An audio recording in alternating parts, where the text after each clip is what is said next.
So এবং প্রোগ্রামের কিছু প্ল্যান আছে। সো আমি এনকারেজ করবো সবাইকে সামনের দিকে আসার জন্য, সামনের দিকে এসে পড়ার জন্য। আমরা প্রশংসা গান দিতে শুরু করবো, আসুন দাঁড়াই এবং সত্যের উদ্দেশ্যে প্রশংসা গান করি। আমরা গাইব গান সংখ্যা 1, আমি ভোরবেলা দেব প্রশংসা।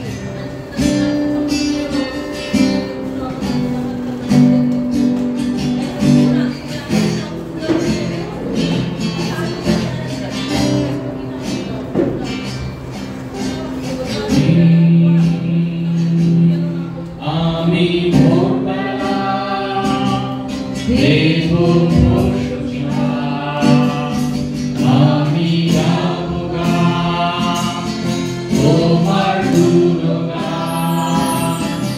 আমি ভোরবেলা দেব প্রশংসা, আমি গাব গান তোমার গুণগান। প্রতিদিন তুমি থেকো আমার সঙ্গেতে, দিয়েছি যে আমার জীবন তোমাতে। প্রতিদিন তুমি থেকো আমার সঙ্গেতে, দিয়েছি যে আমার জীবন তোমাতে। গৌরব প্রশংসা তোমায়, গৌরব প্রশংসা তোমায়, গৌরব প্রশংসা তোমায়, গৌরব প্রশংসা তোমায়। আমি ভোরবেলা দেব প্রশংসা, আমি গাব গান তোমার গুণগান। আমি ভোরবেলা দেব প্রশংসা, আমি গাব গান তোমার গুণগান। প্রতিদিন তুমি থেকো আমার সঙ্গেতে, দিয়েছি যে আমার জীবন তোমাতে। সকলে গাই। প্রতিদিন তুমি থেকো আমার সঙ্গেতে, দিয়েছি যে আমার জীবন তোমাতে। গৌরব প্রশংসা তোমায়, গৌরব প্রশংসা তোমায়, গৌরব প্রশংসা তোমায়, গৌরব প্রশংসা তোমায়। Let's sing, brothers and sisters. What a fellowship, what a joy divine.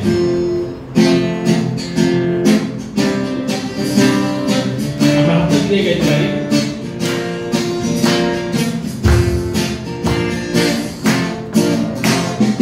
What a fellowship, what a joy divine, leaning on the everlasting arm. What a blessedness, what a peace is mine, leaning on the everlasting arm. Leaning on Jesus, leaning on Jesus, safe and secure from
আমাদের মনোযোগ রাখি, এই সময় আমরা ঈশ্বর দিকে focus করি, আমাদের সেই ত্রাণকর্তা আমাদের প্রভু তার উপস্থিতিতে যে আমরা এসেছি, আমাদের ঈশ্বর যিনি আমাদেরকে চড়িয়ে নেন আমাদের জীবন পথে, তারই সামনে আমরা এসেছি। আসুন স্থির হই, নীরব হই, শান্ত হই এবং বাক্যে এবং প্রার্থনা মনোনিবেশ করি।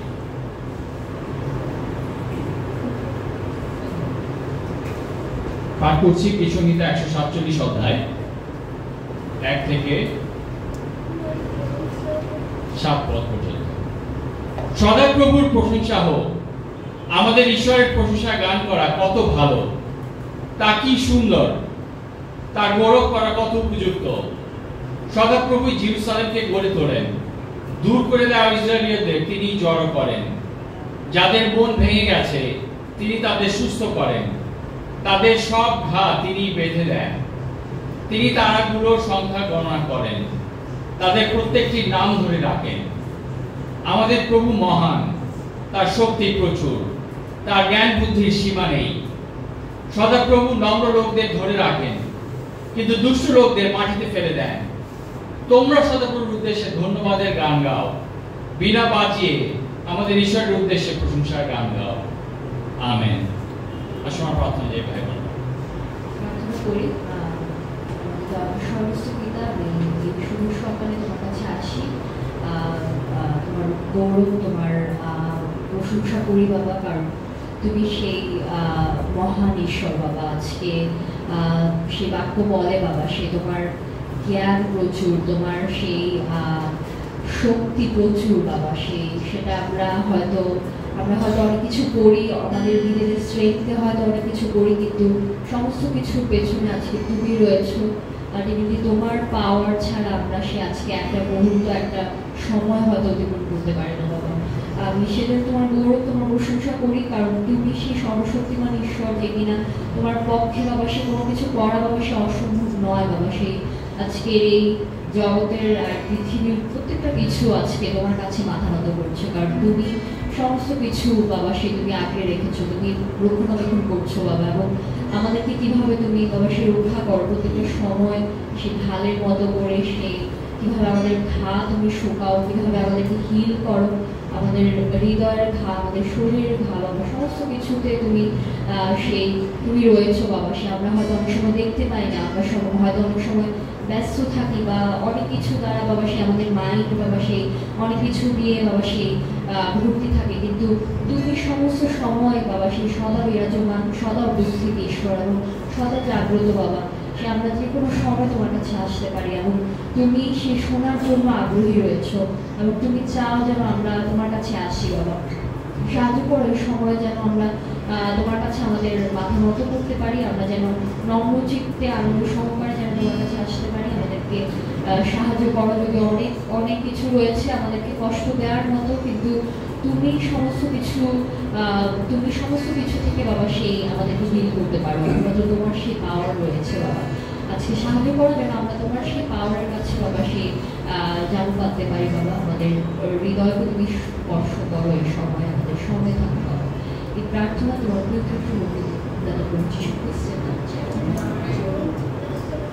আমেন। আসুন আমরা গাই নিকুঞ্জের দিয়ে আমি তোমার নাম কাছে চিরকাল।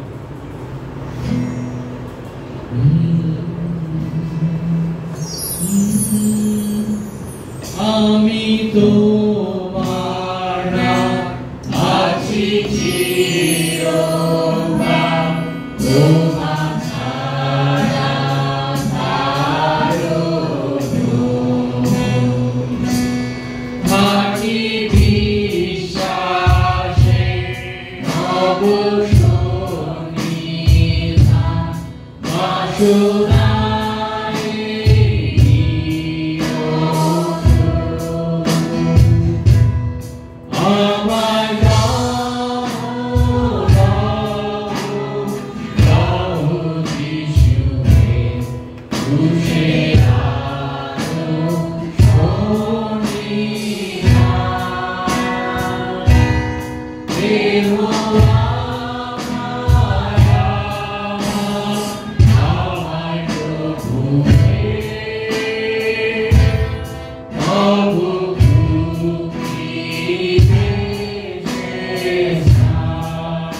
আমরা হাত তুলে গাই।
মিছিলের দরকার হবে।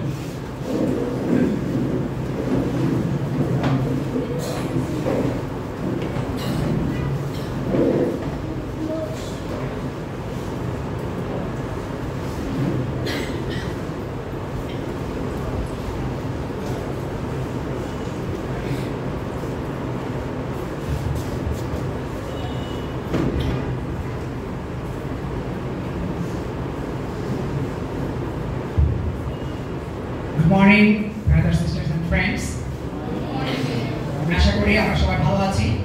প্রভু আমাদেরকে সুস্থ রেখেছেন, ভালো রেখেছেন এবং নিরাপদে আমাদের এই স্থানে পৌঁছতে সাহায্য করেছেন। এই জন্য প্রভু গৌরব প্রশংসা করি। আর তার নামে আমরা একত্র হয়েছি। এটা আমাদের জন্য প্রভুর দয়া যে এই সময়টা আমরা সুযোগ পেয়েছি যেন মণ্ডলী হিসাবে আমরা একত্র হতে পারি। আর এটা প্রভু গৌরব প্রশংসা। আসুন আমরা বাক্য থেকে একটা ছোট অংশ দেখব। আমি পাঠ করছি সবার জন্য। গীত সংহিতা 95 অধ্যায় 1 থেকে 5 পদ। এসো আমরা সদাপ্রভুর উদ্দেশ্যে আনন্দের গান গাই, আমাদের রক্ষাকারী পাহাড়ের উদ্দেশ্যে আনন্দ ধ্বনি করি। চলো আমরা ধন্যবাদ দিতে দিতে তার সামনে যাই, গানের মধ্য দিয়ে তার উদ্দেশ্যে আনন্দ ধ্বনি করি। সদাপ্রভুই মহান ঈশ্বর, সমস্ত দেব দেবতার উপরে তিনি মহান রাজা।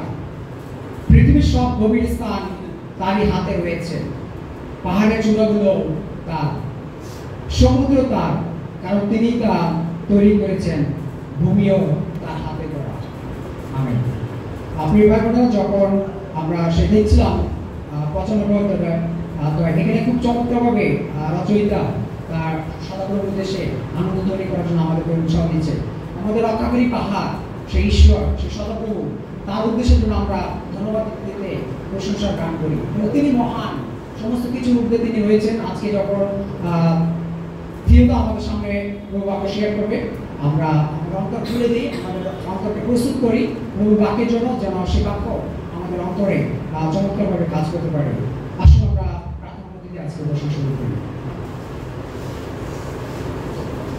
আমাদের মহান ঈশ্বর, সর্বস্তরে তোমার প্রভাব করি। তুমি চমৎকার, তুমি মহান ঈশ্বর।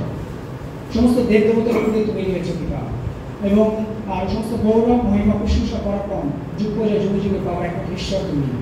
তুমি সমস্ত কিছুর মধ্যে রয়েছে পিতা। পাহাড় পর্বত তোমার পিতা, এবং সেই সমুদ্র তোমার হাতে তৈরি পিতা। এই সমস্ত কিছু তোমার ধরা পিতা। তোমার গৌরব করি, তোমার প্রশংসা করি, তোমার পায়ের নিচে আমরা নত হই। আমাদের পাপ, অন্যায়, অপরাধ তুমি ক্ষমা করো, এবং তোমার বাক্য তুমি শিখবো। আমাদের বাক্য থেকে শেখার আগে হৃদয় খুলে দাও, আমাদেরকে আশীর্বাদ করো, যেন আমরা সেই অনুসারে আমাদের জীবনযাপন করতে পারি। ভালোবাসা করতে যারা আজকে উপস্থিত হতে পারেনি বিভিন্ন কারণে, পিতা তুমি তাদেরকে অনুগ্রহ করে রাখো পিতা। সকলকে তুমি সুস্থ রাখো, ভালো রাখো, নিরাপদ রাখো। এই প্রার্থনা আমাদের কাছে শোনা।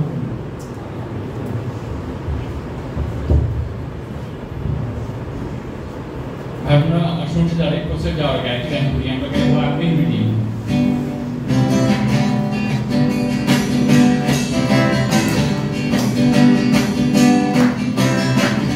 I've been redeemed by the blood of the Lamb.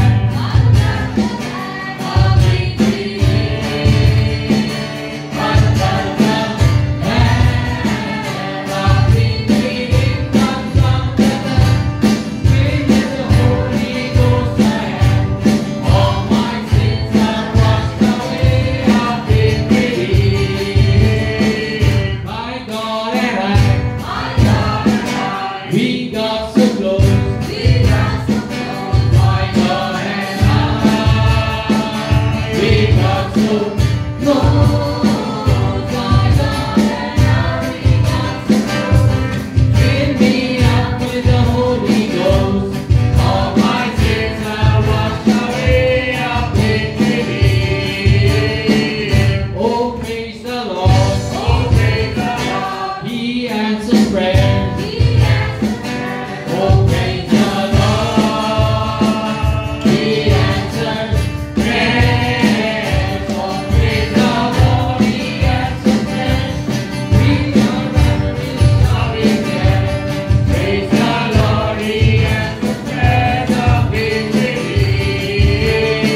Amen. Upon sisters and friends. অনেক অসুস্থতা এবং অনেক দুঃসংবাদের মধ্যে আছি আমরা। আমাদের বোন বৃষ্টি তার বাবাকে হারিয়েছে গতকালকে, এবং আমাদের সবার জন্য খুবই দুঃখের একটি সময়। এবং পপি এবং সুমি বোধে গিয়েছে আজকে সকালে তাদের বৃষ্টির সাথে থাকার জন্য। আমরা অবশ্যই প্রার্থনায় স্মরণ রাখবো তাদের পরিবারকে, বৃষ্টিকে এবং তার মা এবং বোনদের এবং তার পুরো পরিবারকে। এবং আমরা যতটুকু সম্ভব বৃষ্টি যখন ফিরে যান আমরা তার সাথে মিলিত হই বা তার কমফোর্ট দিই এবং তাকে তুলে ধরার চেষ্টা করি। অনেক অসুস্থতা, এই সার্ভিসে আস্তে আস্তে জাস্টিনের জ্বর উঠে গেছে এবং আমাদের বাসায় 3 জনের জ্বর ছিল। অনেকেরই আপনাদের অসুস্থতা, কাশি, জ্বর এগুলি আছে। এই সবের মধ্যে আমরা আছি। এই সময়টা, সিজনটা খুব চ্যালেঞ্জিং। আমি আজকে একটা শর্ট একটা লেসনে যাব, আমরা তাড়াতাড়ি রাখার চেষ্টা করব। আমি কথা বলবো আজকে সেলফ পিটি নিয়ে। সেলফ পিটি এই শব্দটার বাংলা শব্দ কি হতে পারে? সেলফ পিটির বাংলা কি হতে পারে? আত্মকরুণা, হ্যাঁ? আত্মতুষ্টি না, আত্মতুষ্টিটা উল্টা, সেলফ পিটির উল্টা। পিটির কথাটার মানে হচ্ছে করুণা বোধ বা ছোট করে চিন্তা করে নিজে কারোর বিষয়ে বা কোনো বিষয়ে, বা সেলফ বেলিজিলমেন্ট, এই শব্দটা হয়তো একটু ইজি বোঝার জন্য। সেলফ পিটি, আত্মকরুণা বা নিজেকে ছোট করে দেখা, এটা হচ্ছে সেলফ পিটি। আর কেউ কোনো বাংলা বলতে পারেন এটার কোনো? আমি যখন প্রিপারেশন নিচ্ছিলাম চিন্তা করছিলাম একটা বাংলা কি হতে পারে। আমার কাছে আত্মকরুণা ছাড়া তেমন কোনো শব্দ আসেনি। তো নেক্সট কোশ্চেন হচ্ছে হোয়াট ইজ সেলফ পিটি? তাহলে এই আত্মকরুণা কি? বাইবেল এটার বিষয়ে বলে। এই আত্মকরুণাটা কি আসলে? এটা আসলে এক ধরনের নেতিবাচক একটা সারা বা একটা চিন্তা, যখন আমরা কঠিন পরিস্থিতিতে থাকি বা অথবা যখন আমরা আঘাত পাই, আমরা যখন ফ্রাস্ট্রেটেড হই, তারপরে যে রেসপন্সটা আমরা বেছে নিই সেই রেসপন্সটা যদি নেগেটিভ হয় এবং নিজেকে ছোট করা হয় বা সেখানে যদি নিজের দুর্বলতার দিকে তাকিয়ে আমাদের অনেক খারাপ লাগা শুরু করে, আমরা সেখান থেকে বের হয়ে না আসতে পারি, স্টার্ট হয়ে যাই, এটাকে বলা যেতে পারে সেলফ পিটি। সেলফ পিটি এক ধরনের বা আত্মকরুণা এক ধরনের সেই অভিযোগ করার মতো একটা বিষয়। যখন আমরা অভিযোগ করছি ঈশ্বরের কাছে অনেক এবং নিজেদের কাছে অনেক, নিজেদের বিষয়ে বা নিজেরা কেন সেই পরিস্থিতির মধ্যে আছি সেটার বিষয়ে। এটা অবশ্যই এমন একটা জিনিস যেটা হচ্ছে ইন্ডিকেট করে, নির্দেশ করে যে আমরা নিজেদের দিকে তাকিয়ে আছি, ঈশ্বরের দিকে না তাকিয়ে নিজেদের দিকে তাকিয়ে আছি, বা নিজেদের শক্তি বা নিজেদের শক্তির অভাব বা নিজেদের পরিস্থিতিকে চেঞ্জ করার বিষয়ে ট্র্যাপ ফিল করা বা সেই আটক মনে করা নিজেকে, সেই জিনিসগুলি হচ্ছে সেলফ পিটি বা আত্মকরুণার ফলাফল। সেলফ পিটি এই জিনিসটা বা আত্মকরুণা আমরা গালাতীয় পুস্তকে যে পাপের বিষয়ে জানি 5 অধ্যায়ে, সেখানে অথবা মথি 7 অধ্যায়ে যে পাপের বিষয়ে যিশু বলেন, অনেকগুলো পাপের আমরা সিন স্টাডিতে সেই সিনগুলো বস্তু করি, সেখানে সরাসরিভাবে সেলফ পিটি একটা সিন হিসেবে কাউন্টেড না, কিন্তু অনেকগুলো পাপের দরজা বলা হয় সেলফ পিটিকে। এটা অনেকগুলো পাপ নিয়ে আসে। এটা প্রথমত যেটা করে যে আমাদের নিজেদের বিষয় এবং সম্পর্কের বিষয় একটা ডিস্টর্টেড, একটা খুব ফ্লড, একটা খুব বিরূপ একটা ছবি তৈরি করে। এটা হচ্ছে আমাদের পরিস্থিতির বিষয়ে বা আমাদের বিষয়ে খুব নেতিবাচক একটা ধারণা তৈরি করে, যা অবশ্যই ঈশ্বরের শক্তি থেকে, শক্তির উপর আস্থা বা দৃষ্টি দেওয়া থেকে আমাদেরকে দূরে রাখে।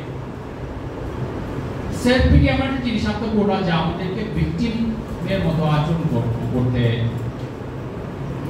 করতে শুরু করি আমরা। ভিকটিম এই কথার মানে হচ্ছে ভিকটিম হচ্ছে শিকার, অথবা আমরা মনে করি আমার পরিস্থিতির শিকার, বা আমরা মনে করি যে আমার যেটা নাই, যে শক্তিটা নাই সেটা শিকার আমি।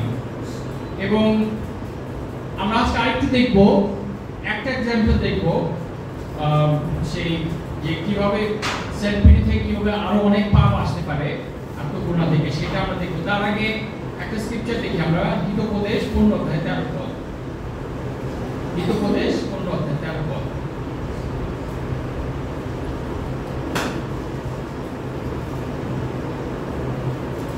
হিতোপদেশ 15:13 পদ।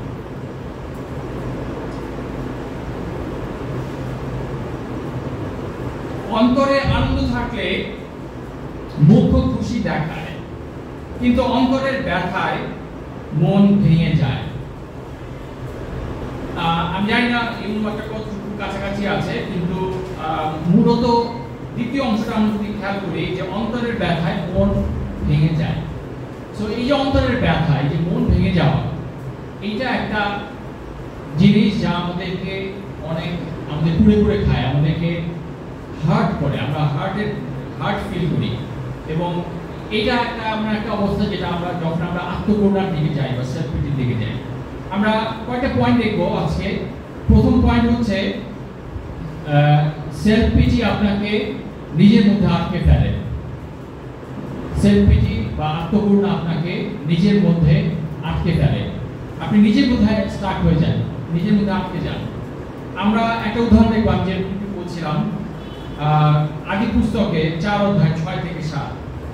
আদি পুস্তক 4:6-7 আমরা মূলত দেখব এমন একজন মানুষ যিনি আত্মকরুণার বশে অনেকগুলো পাপ করে ফেলেছিলেন।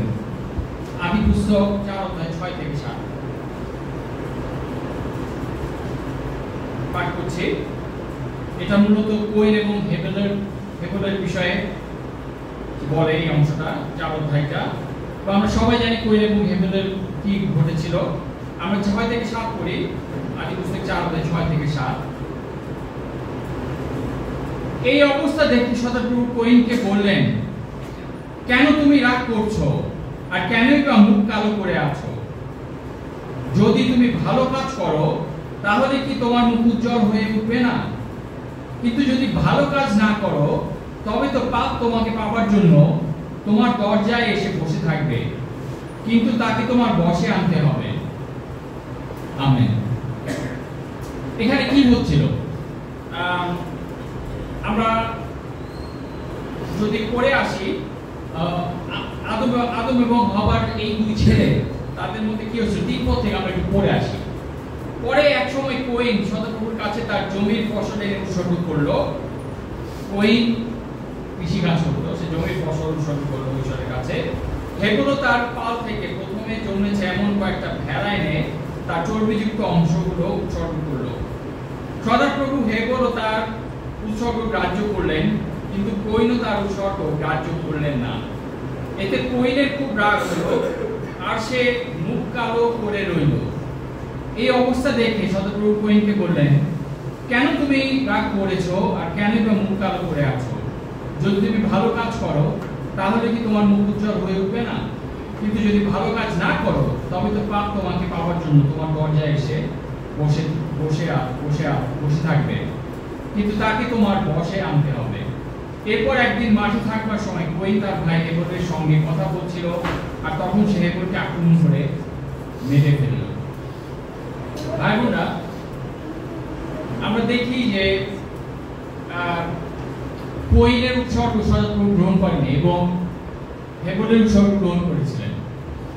এবং পরবর্তীতে আমরা দেখি ইব্রিয় পুস্তকে এটার বিষয়ে ব্যাখ্যা দেওয়া হয় যে কোয়েন এবং হেবেলের মধ্যে হেবেল যার উৎসর্গ গ্রহণ করেছিলেন সে ছিলেন রাইচাস। সে বাইবেল তার বিষয়ে বলে যে সে ছিল ন্যায়নিষ্ঠ। কিন্তু কোয়েনের কি দুর্বলতা ছিল সেটা আমাদের কাছে বলা হয় না আদি পুস্তকে, আমরা সেটার বিষয় জানি ইব্রিয় পুস্তকে গিয়ে। কিন্তু দেখুন তারপরে কি হলো, যে উৎসর্গ গ্রহণ করলেন না সদাপ্রভু। তারপরে বাইবেল বলছে 5 পদে, যে এতে কোয়েন খুব রাগ হলো, কোয়েনের খুব রাগ হলো এবং সে মুখ কালো করে রইল। সো বাইবেল খুব স্পষ্টভাবে বলে যে প্রথমত কোয়েন রাগ করেছে, তার মধ্যে তীব্র রাগ কাজ করেছে, এবং তারপরে বাইবেল বলছে সে মুখ কালো করে রইল। এবং এখানেই আমরা দেখি যে আত্মকরুণা বা সেলফ পিটির মধ্যে সে পড়ে গেল। এবং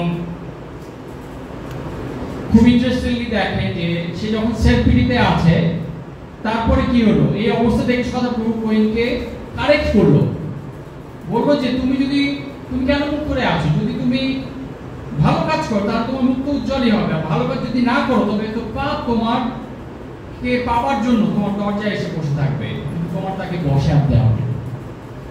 ভাই বোনের প্রথম পয়েন্ট, আত্মকরুণা আপনাকে নিজের মধ্যে আটকে ফেলবে। কোয়েনকে ঈশ্বর কারেক্ট করলেন, সদাপ্রভু কারেক্ট করলেন। চিন্তা করে দেখেন যে সদাপ্রভু যদি আপনাকে কোনো বিষয়ে কারেকশন দেয়, আপনি কি সেটা শুনবেন নাকি শুনবেন না?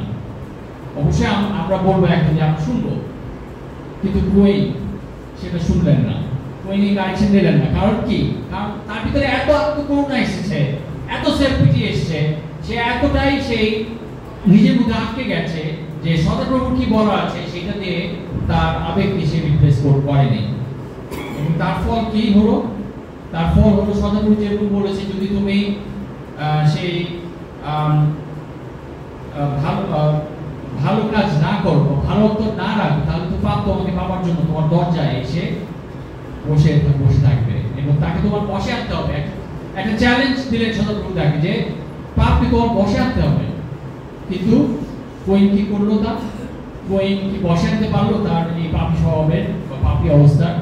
সে পারলো না। সে তার ভাইকে হত্যা করলো, এবং সেই মানব জাতির ইতিহাসে প্রথম সেই হত্যা সে আমরা দেখলাম, এত বড় একটা পাপ সে করলো। এবং তারপরে আমরা দেখি তারপরে কি তার আত্মকরুণা বোধ বা রাগ এইগুলো দূর হয়েছে? আমরা দেখি 9 পদে, তখন সদাপ্রভু কোয়েনকে বললেন 9 পদে, তোমার ভাই হেবর কোথায়? কোয়েন বলল, আমি জানি না, আমার ভাইয়ের দেখাশোনার ভার কি আমার উপর? কোয়েন কি তার আত্মকরুণা থেকে বের হয়ে এসেছে? না, এখানে সে কি করছে? এখানে সে উল্টা সদাপ্রভুকে প্রশ্ন করছে যে আমার ভাইয়ের দেখাশোনার দায়িত্ব কি আমার উপরে? এবং এটার উত্তর অবশ্যই ভাইয়ের দেখাশোনার কিছুটা ভার অবশ্যই তার উপরে পড়ে। তখন সদাপ্রভু বললেন, এ তুমি কি করেছো? 10 পদে, দেখো জমি থেকে তোমার ভাইয়ের রক্ত আমার কাছে কাঁদছে। জমি যখন তোমার হাত থেকে তোমার ভাইয়ের রক্ত গ্রহণ করবার জন্য মুখ খুলেছে, তখন জমির অভিশাপই তোমার উপর পড়ল। তুমি যখন জমি চাষ করবে তখন তা তোমার তেমন ফসল দেবে না, তুমি পরাধক হয়ে পৃথিবীতে ঘুরে বেড়াবে। এবং আমরা দেখি যে সদাপ্রভু তাকে সেই শাস্তি দিলেন। হয়তো তার মৃত্যু হলো না, কিন্তু তাকে বলা হলো যে তোমার যে কাজ ছিল কৃষিকাজ, সেটা করে তুমি ফসল পাবে না এবং তুমি পরাধক হয়ে পৃথিবীতে ঘুরে বেড়াবে। ভাই বোনরা, আত্মকরুণা আমাদেরকে নিজের মধ্যে আটকে ফেলে। আপনি নিজের মধ্যে আটকে যাবেন এবং বেরো আসতে হবে না, এমন আটকে যাবেন যে আপনি এমনকি ঈশ্বরের কি বলা আছে সেটাও আপনি শুনবেন না। আজকে ঈশ্বর সদাপ্রভু আমাদের সামনে দর্শন দেন না, যেভাবে হয়তো সেই কোয়েনকে দর্শন দিয়েছিলেন বা কোয়েনের সাথে কথা বলেছিলেন, কিন্তু কিভাবে আমরা তার কি চাওয়া সেটা জানতে চাই, আমাদের অন্তরের জন্য তার কি বলার আছে সেটা আমরা কোথা থেকে পাই, কিভাবে পাই?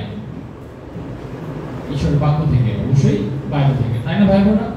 এবং আত্মকরুণা এমন একটা বিষয়, সেলফ পিটি এমন একটা বিষয় যেটা আমাদেরকে এমনভাবে আটকে ফেলে যে আমরা we refuse to listen to Bible, আমরা বাইবেলের কথাও শুনতে পারি না, বাইবেলের বাণীও, বাইবেলের স্ট্যান্ডার্ডও আমাদেরকে আর কল করে না, আমরা আটকে যাই। এবং এখানে আমরা দেখি যে কোয়েন প্রথমত রাগ করেছে, তার মধ্যে আত্মকরুণা এসছে, তারপরে সে হত্যা করেছে, তারপরেও সে রাগান্বিত ছিল।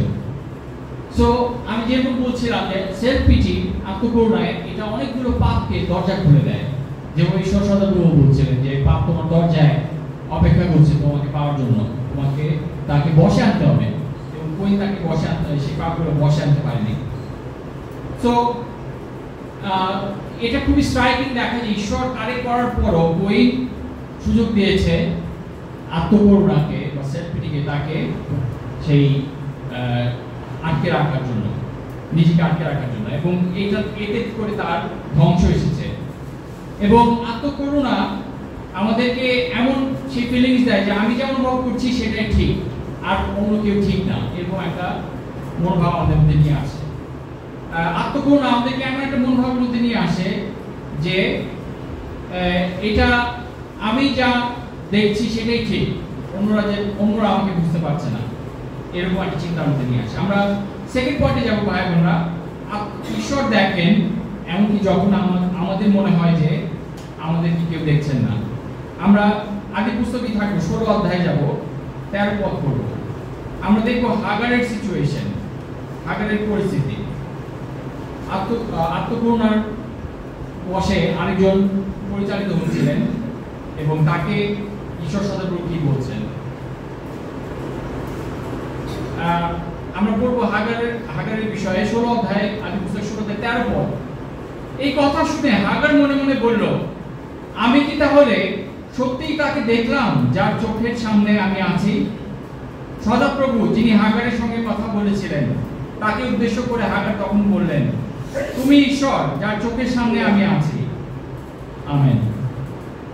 এখানে কি ঘটেছিল? এখানে আমরা জানি যে সারা আব্রাহামের স্ত্রী, সেই তাকে যেহেতু তাদের সন্তান হচ্ছিল না, সেই হাগার তাদের সাহায্যকারী থাকার সত্ত্বেও তার সাথে আব্রাহামের বিয়ে দিল। এবং সেই সময় সেই পুরাতন নিয়মে আমরা দেখি যে এটা চল ছিল, অনেকে স্ত্রী ছিল একই বেশি। এবং আব্রাহাম সেই হাগারকে গ্রহণ করলো এবং তাদের সন্তান আসলো ইসমাইল। এবং এরপরে দেখা গেল যে হাগার এবং সারার মধ্যে সেই কনফ্লিক্ট হলো, সেই দ্বন্দ্ব হলো, এবং হাগার আর সারাকে সম্মান করছিল না, এবং সারা এটা জ্ঞান নিতে পারেনি। সে প্রশ্নের হয়ে আব্রাহামকে কমপ্লেইন করেছে। আব্রাহাম তাকে বললো যে তুমি তো এই ঘরের মালিক, তুমি যা বোঝো করো, তোমারই তো দাসী সে এখন আছে। এবং তারপরে হাগারকে বের করে দেওয়া হলো, সারা হাগারকে বের করে দেয় এবং সে মরুভূমিতে যায়। এবং এইসব ঘটার পরে হাগার মরুভূমিতে অনুভব করে যে আমরা একটু পড়ে আসি, তাহলে আমাদেরকে হেল্প করবে। 7 পদে, 16 পদে, পথে মরু এলাকার মধ্য দিয়ে একটা জলের ফোয়ারার কাছে সদাপ্রভুর দূত হাগারকে দেখতে পেলেন। ফোয়ারাটা ছিল সুর নামের একটা জায়গায় যাওয়ার পথ। স্বর্গদূত বললেন, সারির দাসী হাগার, তুমি কোথা থেকে আসছো আর কোথায় বা যাচ্ছ?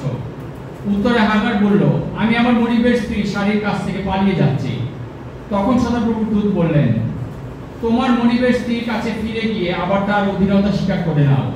তিনি তাকে আরো বললেন, আমি তোমার বংশের লোকদের সংখ্যা এমন বাড়িয়ে তুলব যে তাদের সংখ্যা গুণে শেষ করা যাবে না। এবং তারপরে 13 পদে আমরা দেখি আরেকবার, এই কথা শুনে হাগার মনে মনে বলল, আমি কি সত্যিই তাকে দেখলাম যার চোখের সামনে আমি আছি? ভাইবোনেরা, হাগারের জন্য এটা খুব টাফ একটা সিচুয়েশন ছিল। তার সন্তানকে নিয়ে এসে মূল প্রান্তরে চলে গিয়েছিল এবং সেখানে সদাপ্রভু তাকে দেখা দিলেন এবং সদাপ্রভু তাকে বললেন, তুমি ফিরে যাও। সো ভাই বোনরা, যখন আমরা সেলফ পিটিতে পড়ি, আমরা যখন আত্মকরুণায় পড়ি, আমাদের মনে হয় যে কেউ আমাদেরকে বুঝতে পারছে না, কেউ আমাদেরকে আমার কি অবস্থা সেটা বুঝতে পারছে না, যে আমি অ্যালোন, আমি একা। নো ওয়ান নোটিসেস, কেউ সে নোটিস করছে না, কেউ লক্ষ্য করছে না। কিন্তু ঈশ্বর সদাপ্রভু বলছেন যে আমি তোমাকে দেখি, আমি তোমাকে লক্ষ্য করছি। হ্যাঁ, আমাদের যখন আমরা আত্মকরুণায় পড়ি, আমাদের পেইন, আমাদের কষ্টটা রিয়েল, কিন্তু একই সাথে আমাদের মনে রাখতে হবে ঈশ্বরের উপস্থিতি এবং তার প্ল্যানও আমাদের জন্য রিয়েল, সেটাও আমাদের জন্য বাস্তব। যখন আপনি মনে করবেন যে সবাই আপনাকে ভুলে গেছে, আসলে ঈশ্বর আপনাকে ভুলে যাননি, তিনি কাছে আছেন, নিকটেই আছেন। ভাই বোনরা, আমরা 3rd পয়েন্টে যাব। Speak to your soul, don't just listen to it. আপনার নিজের মনের সাথে কথা বলুন, শুধু মনের কথা শুনবেন না। আমরা একটা স্ক্রিপচার দেখি, আপনার নিজের মনের সাথে কথা বলুন, শুধু মনের কথা শুনবেন না।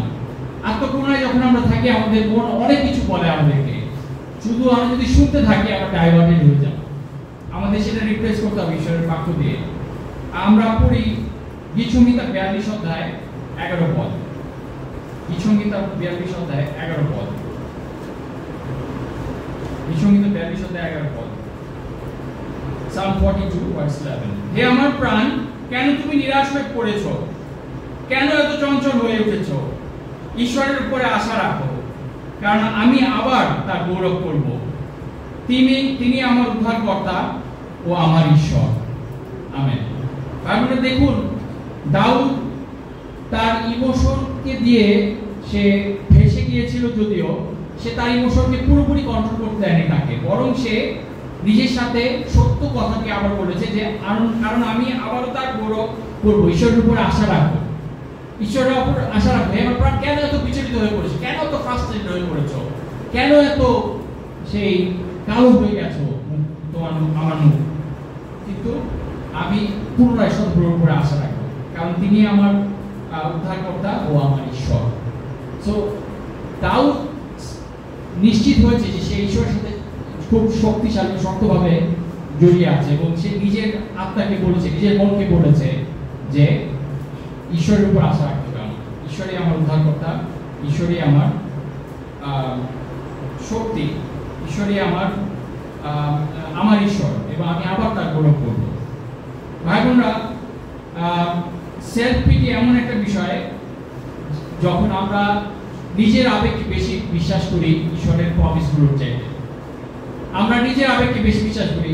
আমি এটা এত স্ট্রংলি ফিল করছি, এটা রং হবে কিভাবে, এটাই ঠিক, আমাদের মধ্যে এই বিষয়টা কাজ করে। কিন্তু আমরা যদি ঈশ্বরের বাক্যের দিকে দেখি, ঈশ্বরের প্রমিসের দিকে দেখি, আমরা খেয়াল করব যে আমাদের চেঞ্জ হওয়ার অনেক কিছু আছে, আমাদের আশা রাখার অনেক কিছু আছে, আমাদের যে ভাঙা মন কাজ করে সেই ভাঙা মনকে সারিয়ে তোলার অনেক কিছু আছে। এবং এখানে সেই দাউদ ফ্রাস্ট্রেটেড ছিল, সে নিরাশ হয়ে পড়েছিল, চঞ্চল হয়ে পড়েছিল, সে রেস্টলেস হয়ে গিয়েছিল, সে চঞ্চল হয়ে গিয়েছিল, কিন্তু ঈশ্বরের উপরে সে আশা রাখার সিদ্ধান্ত নিয়েছে।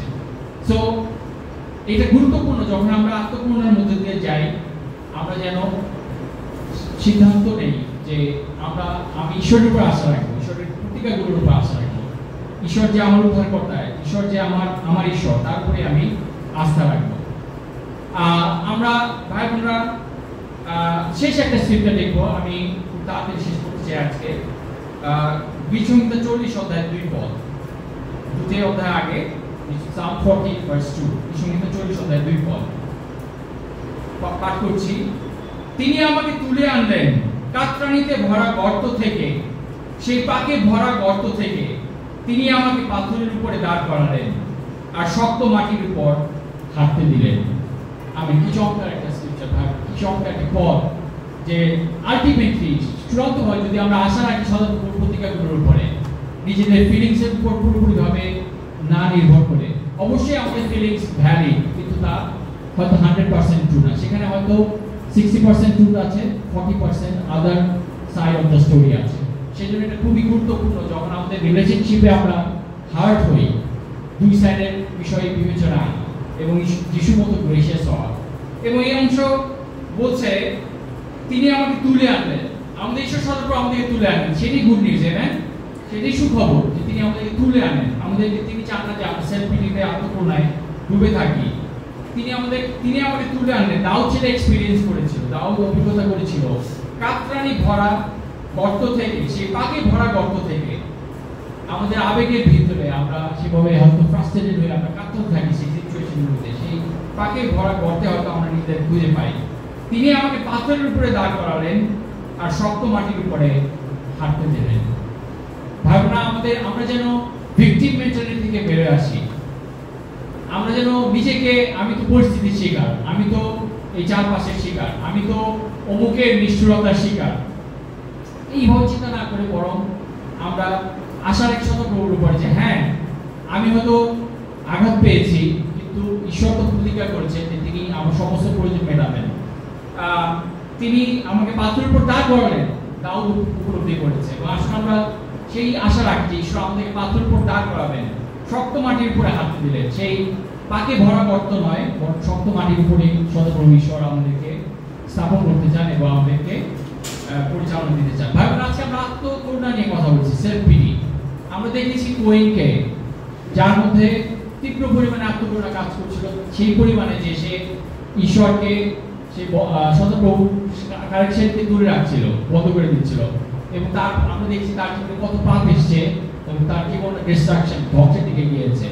আমরা হাগারকে দেখেছি যে তাকে একা ফেলে দেয়নি সদাপ্রভু, সদাপ্রভু এসেছেন তার সান্ত্বনা হয়ে, তার পথ নির্দেশক হয়ে, তার উদ্ধারকর্তা হয়ে, তাকে দিক নির্দেশনা দিয়েছেন। আমরা দেখলাম দাউদের দিকে, ভাই বোনরা, যিনি সে নিরাশ হলেও, মন ভেঙে গেলেও সে আশা রেখেছে সদাপ্রভুর প্রতিজ্ঞার উপরে, সদাপ্রভুর উপরে পরিপূর্ণ আশা রেখেছে। আমরা যেন সেই দিনের পর দিন, মাসের পর মাস ভিকটিম না হয়ে থাকি। আপনি যদি আত্মকরুণার ভিতরে যেয়ে থাকেন, কথা বলেন সেটার বিষয়ে ওপেন আপ করেন, আলোতে নিয়ে আসেন। আপনি নিজের ভিতরে কি হচ্ছে, আপনার হার্টে কি হচ্ছে, আপনার অন্তরে কি হচ্ছে, সেটা প্রকাশ করেন, সেটা আলোতে আনেন, এবং অবশ্যই ভাইয়েরা বোনরা আপনাকে সাহায্য করতে হবে। কিন্তু আসলে আমরা যেন আমি পরিস্থিতির শিকার, আমি অমুকের নিশ্চয়তার শিকার, বা অমুকের জন্য আমার এই অবস্থা, এই পরিস্থিতির মধ্যে পড়ে না থাকি। এবং আমরা দেখেছি যে আত্মকরুণা সেই প্রোডাক্টগুলো, বাই প্রোডাক্টগুলো অনেকগুলো পাও, সেই রাগ, ঘৃণা, এমনকি হত্যা, এমনকি সেই অভিযোগপূর্ণ অন্তর, নেগেটিভ একটা লাইফ। এবং একটা কোটেশন আমরা কয়েকজন অনেক শেয়ার করেছিলাম কয়েকদিন আগে, এবং এটা আমি সবসময় মনে করি, এবং আমি এটাও বলি যে a negative mind will never give you a positive life. A negative mind will never give you a positive life. একটি নেতিবাচক মন কখনোই আপনাকে একটা ইতিবাচক জীবন দিতে পারবে না। আসলে আমরা সেটা মনে রাখি, এবং আসলে আমরা মনে রাখি আমাদের সদাপ্রভু পাকে ভরা করতে থেকে উঠে আনতে চান, আমাদের পাথরের উপরে দাঁড় করাতে চান, এবং শক্ত মাটির উপরে হাঁটাতে চান। আসলে আমরা আত্মকরুণার উপরে, সেলফির উপরে জয়লাভ করি, কথা বলি নিয়ে, এবং স্ক্রিপচার খুঁজে, স্ক্রিপচার দেখে নিই, ঈশ্বরের প্রতিজ্ঞাগুলোকে ধরে রাখি, ঈশ্বরের উপর আস্থা রাখি, ঈশ্বর আমাদের কাজ করবে। আমেন।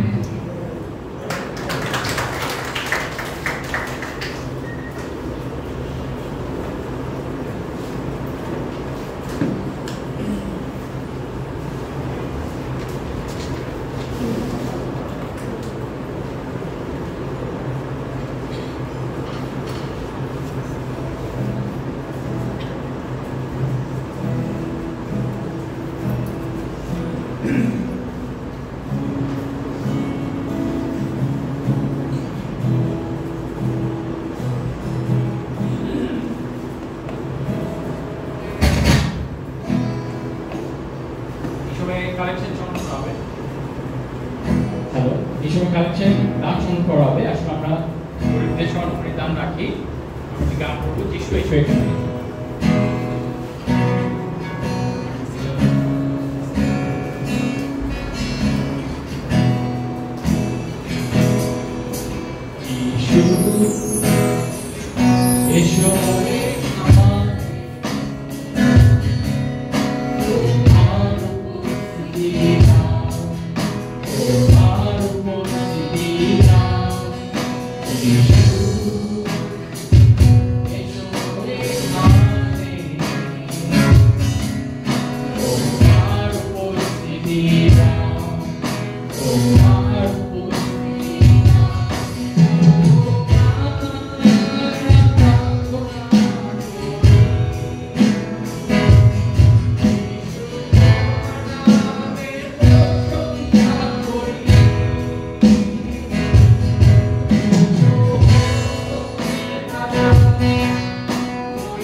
Oh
তোমার উপস্থিতি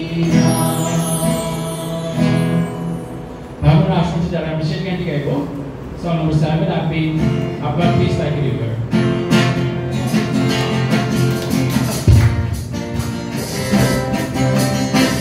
let's take it I've got peace like a river I've got peace like a river I've got peace like a river in my soul in my heart I'm singing a sweet melody I've got peace like a river in my soul I've got joy like a mountain I've got joy like a mountain I've got joy like a mountain in my soul in my heart I'm singing a sweet melody I've got joy like a mountain in my soul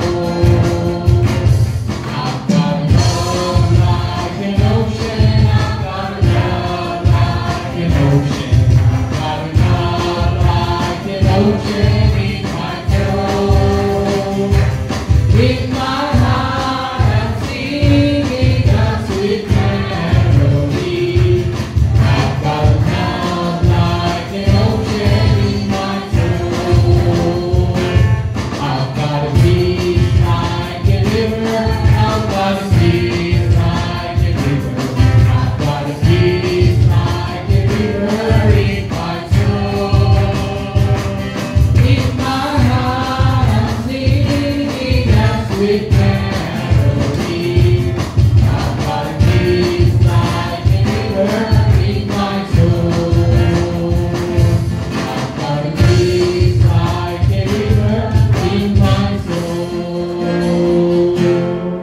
Amen. Please be seated. God bless you.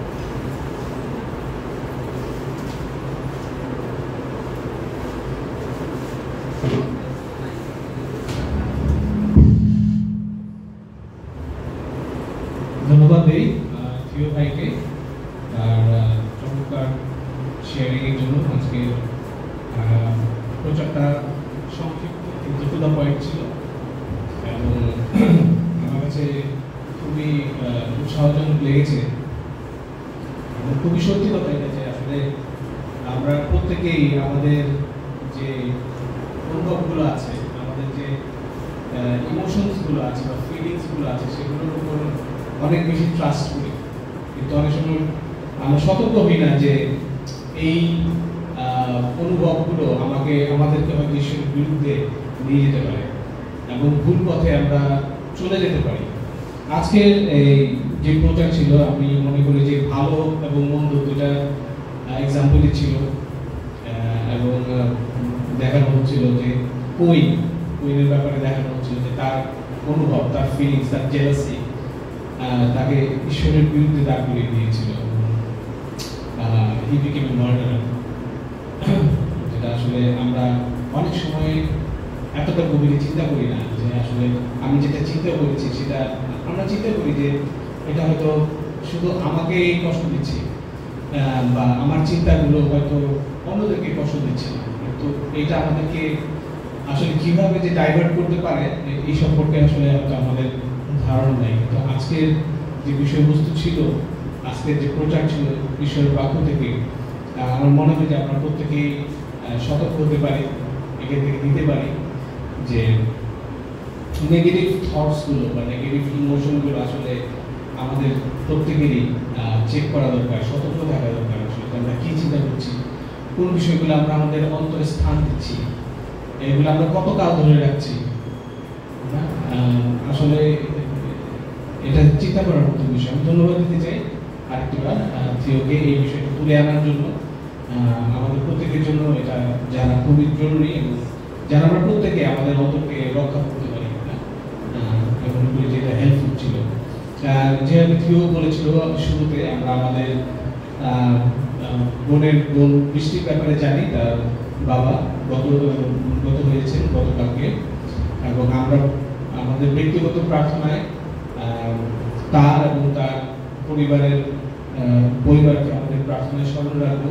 ঈশ্বর যেন তাদেরকে সান্ত্বনা দেন এই সময়ের মধ্যে। তাদের জন্য নিশ্চয়ই খুব কঠিন সময়ের মধ্যে দিয়ে তারা যাচ্ছেন, এবং প্রার্থনাশীল থাকবো। আমাদের মধ্যে অনেকে অসুস্থ আছেন, বাচ্চা এবং বয়স্ক। শুনতে পাচ্ছিলাম বা খবর পাচ্ছিলাম যে অনেকেই অসুস্থ অবস্থার মধ্যে দিয়ে যাচ্ছে। আমরা খোঁজ খবর রাখতে পারি, প্রার্থনাশীল থাকতে পারি। আজকে একটা ওয়ার্কশপ হওয়ার কথা ছিল চিলড্রেন মিনিস্ট্রি, কিন্তু আজকে সেটা অনুষ্ঠিত হচ্ছে না। পরবর্তীতে কবে কত তারিখে সেটা অনুষ্ঠিত হবে সেটা জানিয়ে দেওয়া হবে। আপাতত আমাদের ঘোষণা এই। আজকে যারা আমাদের মধ্যে অতিথি আছেন তাদের জ্ঞাতার্থে জানানো হচ্ছে যে আমরা প্রতি শুক্রবার এখানে সকাল 10টার সময় আমাদের উপাসনা সার্ভিস করে থাকি, এবং এছাড়াও প্রতি রবিবার আমরা বিভিন্ন এলাকায় ফ্যামিলি গ্রুপ হিসাবে, পারিবারিক দল হিসেবে আমরা একত্রিত হই এবং আমরা প্রভুভোজ গ্রহণ করি এবং ঈশ্বর বাক্য থেকে আমরা শুনি। আমরা ফার্মগেট, তারপরে কালাচাঁদপুর, সাভার এরিয়াতে একত্রিত হই। সো আপনারা যে যেখান থেকে এসেছেন আপনি যোগাযোগ করতে পারেন। আমরা মনে রাখবো যে আমরা মাসের শেষের দিকে আছি, যদি আমরা দশমাংশ না দিয়ে থাকি মনে করে আমরা সেটা দিব। এবং সর্বোপরি আসুন আমরা প্রত্যেকের জন্য প্রার্থনা করি এবং প্রত্যেকের খোঁজ খবর রাখি। আমরা তো অনেক ব্যস্ত আছি, তো এই ব্যস্ততার মধ্য দিয়ে আমাদেরকে আসলে স্মরণ করা উচিত যে আসলে অনেক দুঃখের মাঝেও ঈশ্বর আমাদেরকে ভালো রেখেছেন, অনেক অনিশ্চয়তার মধ্যে ঈশ্বর আমাদেরকে ভালো রেখেছেন। সো একটা গ্রেটফুল হার্ট বা একটা গ্রেটফুল অন্তর আমাদের রাখা উচিত। আসলে আমরা প্রার্থনা করি, প্রার্থনার মধ্যে আমরা শেষ করার পর আমরা ফেলোশিপে একত্রিত হব। আমাদের চিরমঙ্গলের পিতা ঈশ্বর, আমরা তোমার বাক্যের জন্য ধন্যবাদ দিই। তোমার বাক্য আমাদের অন্তরের গভীরে পরীক্ষা করে দেখে, আমাদের প্রত্যেকটি চিন্তা, আমাদের প্রত্যেকটি আবেগ পরীক্ষা করে দেখে। অনেক সময় আমরা সেই আয়নায় নিজেদেরকে দেখতে পারি না, কিন্তু তোমার বাক্য যখন আমরা পড়ি আমরা বুঝতে পারি যে আসলে আমরা ভুল কিছু চিন্তা করছি না, আমরা সঠিক কিছু চিন্তা করছি। আজকে তুমি থিও ভাইকে ব্যবহার করেছো তোমার বাক্য দিয়ে, যে যেন আমরা বুঝতে পারি, যেন আমরা চিন্তা করে দেখতে পারি, আমরা সতর্ক হতে পারি যে আমরা ভুল কিছু চিন্তা করছি কিনা, বা সে আমাদের আবেগগুলো আমাদেরকে তোমার বিরুদ্ধে নিয়ে যাচ্ছে কিনা। এটা আশীর্বাদ করো যেন আমরা স্মরণ রাখতে পারি যে তুমি আমাদের জন্য কি করেছো, এবং প্রতিটা দিন যেন আমরা স্মরণ করতে পারি তোমার প্রতিদিনকার যে আশীর্বাদগুলো আমাদের জীবনে রয়েছে সেগুলো ব্যাপারে আমরা যেন আরো কেয়ারফুল থাকতে পারি পিতা। সেগুলো যেন আমরা বারংবার নিজেদেরকে মনে করে দিতে পারি পিতা। এই সময় এটা আমাদের বোন বৃষ্টি এবং তার পরিবারকে তোমার হাতে রাখি। যে সময় তারা পার করছে তা তাদের জন্য কঠিন, তুমি তাদের প্রত্যেককে সান্ত্বনা দান করো, আশীর্বাদ করো। আমাদের মধ্যে যারা অসুস্থ আছে, আমাদের সন্তানেরা, আমাদের ভাইয়েরা, আমাদের আঙ্কেল আন্টিরা, তুমি প্রত্যেককে সেই সুস্থতায় নিয়ে আসো পিতা। যারা আজকে প্রথমবারের মতো আসছে তুমি তাদেরকে তোমার বাক্য দিয়ে আশীর্বাদ করেছো, আশীর্বাদ করো যেন তারা প্রত্যেকে তোমার দিকে ফিরতে পারে। এবং আমরা যারা আছি পিতা, আমরা যেন আমাদের পাপগুলোর ব্যাপারে, আমাদের সেই দুর্বলতাগুলোর ব্যাপারে আমরা যেন চিন্তা করি এবং তোমার দিকে ফিরি পিতা। তুই আমাদের প্রত্যেকে ভালো রাখো, আশীর্বাদ করো পিতা, এবং আমাদেরকে পরিচালনা দান করো। এই প্রার্থনা প্রভু যীশু খ্রিস্টের নামে চাই। আসলে আমরা ফেলোশিপে একত্রিত হই।